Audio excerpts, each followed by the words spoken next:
সবাই কাজ করতেছি, আল্লাহ আমাদেরকে সুষ্ঠু নির্বাচনের মাধ্যমে আল্লাহ তাকে সরকার প্রদানের ব্যবস্থা করে দিন। সকল ষড়যন্ত্র থেকে আল্লাহ আমাদেরকে হেফাজত করুন। আল্লাহ দেশকে হেফাজত করুন। আল্লাহ দেশ বিদেশ সকল ষড়যন্ত্র থেকে আমাদেরকে হেফাজত করুন। আল্লাহ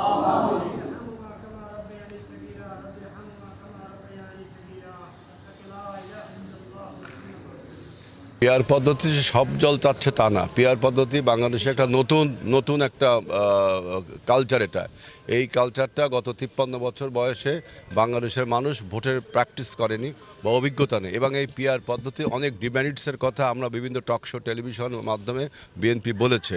সমস্ত ডিমেরিটসের কথা এখন বলা সম্ভব না, তারপরে একটা বলছি, দেখেন বাংলাদেশে যে নিরপেক্ষ মানে স্বতন্ত্র যে সমস্ত প্রার্থী হয়, অনেক প্রার্থী কিন্তু স্বতন্ত্র হয়, তারা কিন্তু পিয়ার পদ্ধতিতে তাদের স্থান পাবে না। এবং দেখবেন এই পিয়ার পদ্ধতিতে আপনার পরাজিত মাফিয়াদের পুনর্বাসনের একটা প্রক্রিয়া আছে। যদি আজকে আওয়ামী লীগ তার নাম বদল করে, তার মার্কার চেঞ্জ করে স্বতন্ত্রভাবে ভোট করে, তাহলে কিন্তু যেই ভোট পাবে, আমি মনে করি অন্য যে রাজনৈতিক দলগুলো তাদের থেকেও কিন্তু বেশি ভোট পাবে। তখন পিয়ার পদ্ধতি তারাও সংসদে স্থান পাবে। অর্থাৎ এই দুইটা ডিমেরিট ছাড়াও আমাদের এই দেশের মানুষ এই পিয়ার পদ্ধতি এখনও ঠিকমতো বোঝে না। মনে করেন আপনি ভোটে দাঁড়ালেন ঝালকাঠি থেকে, এই মোহাম্মদ ভাই যদি ভোটে দাঁড়ায়, দেখা যাচ্ছে সেই মানুষ তাকে ভোট দিল, কিন্তু প্রার্থী হচ্ছে সেটা দিনাজপুর থেকে একজনের প্রার্থী নির্বাচিত হলো। এরকম একটা অসামঞ্জস্য আসে। আমি বলছি না যে পিয়ার পদ্ধতি খারাপ, তা বলছি না। এটাকে প্র্যাকটিস করতে হলে আমাকে আরও দিন আমাদের নিতে হবে। আর তাছাড়া এই পিয়ার পদ্ধতি যদি ইন্ট্রোডিউস করতে, তাহলে সংসদে সেটা আইনি কাঠামোর মাধ্যমে যোগাযোগ ঠিক করতে হবে। অর্থাৎ একটা সংসদ নির্বাচন ছাড়া নতুন কোনো কিছু করা সম্ভব না। গত 15-16 বছরে যারা তরুণ রয়েছে, তরুণ ভোটার, তারা কিন্তু ভোট দিতে পারেন। অতএব তারেক রহমান একটি কথা বলেছেন যে তারুণ্যের প্রথম ভোট ধানের শীষের জন্য। এই বিষয়টিকে আপনারা কিভাবে এগিয়ে নিয়ে যাচ্ছেন যাতে তরুণরা সুন্দর এবং সুষ্ঠুভাবে ভোট দিতে পারে? আমাদের তরুণরা জানে যে বাংলাদেশ যদি গণতন্ত্রের পথে না হাঁটে, বাংলাদেশ যদি উন্নয়নের পথে না হাঁটে, তাহলে আমরা পার্শ্ববর্তী রাষ্ট্র ভারতের ক্লায়েন্ট স্টেটে পরিণত হয়ে যাব। এটা সবাই জানে। এবং এই গণতন্ত্র এবং সার্বভৌমত্ব রক্ষা করার একমাত্র এখন বড় দল হিসাবে, এবং আমরা একটা বৃহত্তম রাজনৈতিক দল, এবং আমরা চারবার এই দেশ পরিচালনা করেছি, এবং আমাদের যে দেশ পরিচালনার অভিজ্ঞতাও বেশি।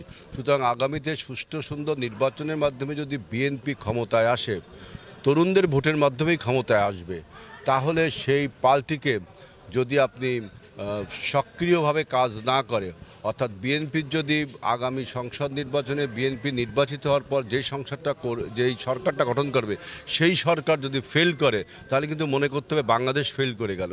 কারণ বিএনপি এবং বাংলাদেশ এখন সমর্থক শব্দ। এখন বাংলাদেশে একমাত্র বৃহত্তম দল, রাজনৈতিক দল বিএনপি, চারবার দেশ পরিচালনার ক্ষমতা আছে, তারা আবারও দেশ পরিচালনা করবে ইনশাল্লাহ। কিন্তু সেই সরকার যদি দুর্বল হয়, সেই সরকার যদি দেশ পরিচালনা করতে ব্যর্থ হয়, তাহলে কিন্তু পুরো বিএনপির ব্যর্থ না, পুরো দেশের ব্যর্থতা। এই জন্য আমি তরুণ প্রজন্মকে বলবো, আপনারা সবাই বিএনপির পতাকা তলে ঐক্যবদ্ধ হবেন এবং দেশ গড়ার কাজে সবাই আমরা শপথ নেব। শেষ প্রশ্ন, সেটা হচ্ছে বিএনপি এবং বাংলাদেশ একটি সমর্থক শব্দ আপনার মুখ থেকে আমরা এই মুহূর্তে শুনলাম।